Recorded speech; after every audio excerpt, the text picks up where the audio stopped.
Okay then guys, what's going on? Cloud Plays here and welcome back to another video here on the channel, and today we're inside of Diablo 4 where we have got some interesting yet strange information with regards to the game and the social space around it, some of which will include a billboard, the giant butcher, a maximum number of side quests, and some of the worst parts about the game right now, including and not excluded to horses. Anywho, with that being said, if you haven't already, smash that beautiful blue thumbs up and subscribe with post notifications turned on. It'd be greatly appreciated. Now, with that being said, let's dive on in to the video.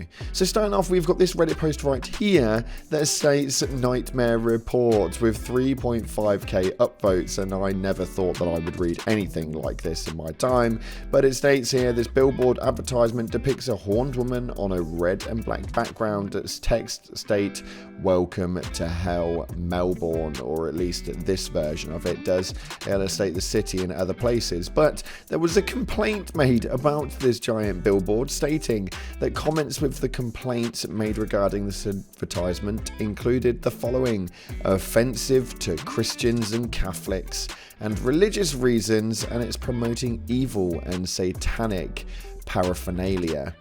The words "Welcome to Hell, Melbourne" as part of the advertisement for this game and a picture of a devil are offensive to me as a Christian.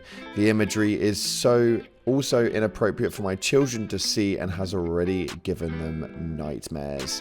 This is questionable, and I think that I'm really intrigued to know your opinions on this one, guys. So get down into the comment section and let me know if this has got any stance whatsoever. For me, this is baffling. It's just a game. There are horror films and or other that have billboards around different cities, towns, countries and locations that just don't receive this same hatred. It's a game advertisement. I feel like there shouldn't be this many restrictions to that degree, although I'm sure some people will have something else to say about it. So let me know your opinions down in the comment section. We can get some discussions going. I try to reply to as many of you guys as I can. Moving on to another baffling quota. The maximum number of side quests reached. Why? What is the point? And as you can see with this right here, trying to pick up the Waterstein letter, and it states that you have reached the maximum number of active side quests, which is mad. It makes no sense at all, but it states underneath saying you expect the games released in 2023 to have more than 10 side quests active. The technology was there, but not anymore. This is a bit of a baffling one. I'm not really too sure why they would cap it and limit it to that degree.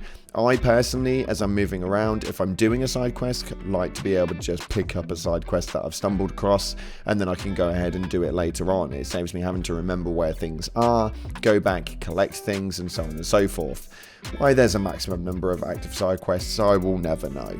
Something really interesting inside of the game though, one that I have actually found so damn cool, is hilarious. The Diablo 4 players stumble on a rare and impossibly large butcher, the game's real Lord of Terror. With a statement here saying, so anyone know why we found a giant butcher? As he appears on a Reddit post that is just absolutely baffling. Now this went right under the radar as it only received 95 upvotes, so we're going to give that a beautiful little upvote there, and we're going to check it out here saying, so doing Nightmare Dungeons on our alts when suddenly this absolute beast of a butcher comes running down the hallway towards us. Never seen one this size before. Sorry for the poor view of him. Didn't know if we found a shiny / alpha butcher or not.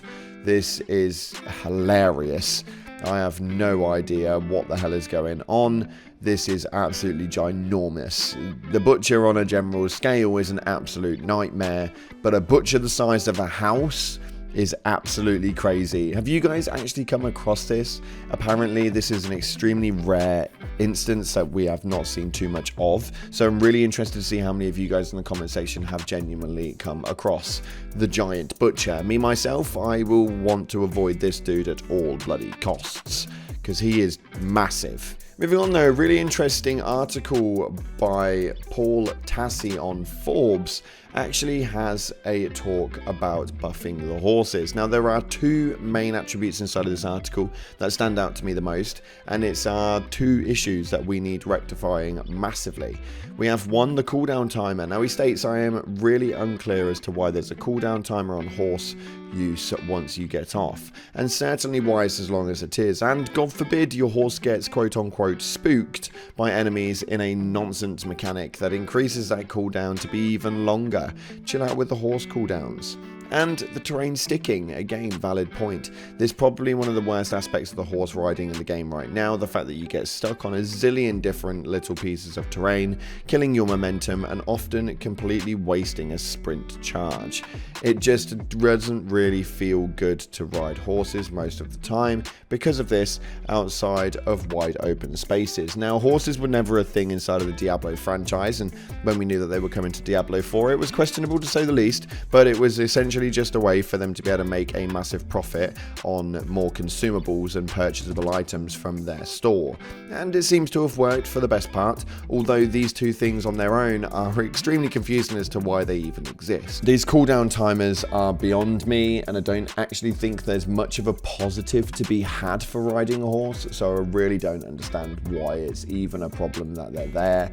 I think that it's a ridiculous motive, and these are things that just need to be taken down a notch in my personal opinion. You guys having issues or see a bit of a pointless movement with the horses? Half the time I don't even use them because actually transversing the map isn't even that bad, and I find that you just breeze through if you hop on a horse and speed on through, but that's just my opinion on its own. And this Reddit user is really not happy as he points out the main user experience design issues inside of Diablo 4. There are quite a few, so I will leave the link down in the description, but there is some really good points in here. Goes on to a lot of different motives, including why the inventory management a big part of the gameplay loop, and where's the fun in that? It makes no sense at all when you've got gem stacks at 50, you've got no loot filters, you can't move any of the items on side a console at least. Why you teleport to the front of the dungeon instead of into it? Why adding extra loading screens? That makes no sense at all. Why is there a scroll bar for 4 rows of glyphs? There are a lot of little nickely bits in there, but it is extremely interesting read because there's a lot in there. The biggest one for me that I think is valid is why we don't have loadouts. I think that loadouts in 2023 should be pretty much a most crucial part of most of these ARPGs and MMOs. I think that the loadout managers and stuff like that need to really be on there. There's something which is pretty crucial, and especially with a game like this where numbers really do matter. Having a loadout manager would just make your life so much easier once you've already obtained it, and being able to lock your gear is actually so important inside of this game because you can dismantle or get rid of them so quickly. Now, you guys understate, I just Alt F4 when I open my inventory and saw that I have mouse over each item to know if it is sacred or ancestral, because the visual effect is hard for me to distinguish. The gameplay, killing and gaining power loop is not worth the user experience hassle that I have to go through. This guy was really not happy with what he experienced inside of Diablo 4, and you guys need to go and give it a read because I'm intrigued to know what parts of it you genuinely agree with. Make sure you go and give it a bit of an upvote because I feel like actually making sure that we look at some of the negatives inside of the game are really important, just as much as being able to come across and say how amazing the game is. Anyway, that's all we've got time for today though. If you haven't already, smash that beautiful blue thumbs up and subscribe with post notifications turned on. It'd be greatly appreciated. Now, with that being said, thanks again for watching. Appreciate all your faces, and as always, until the next time, I'll see you in the clouds.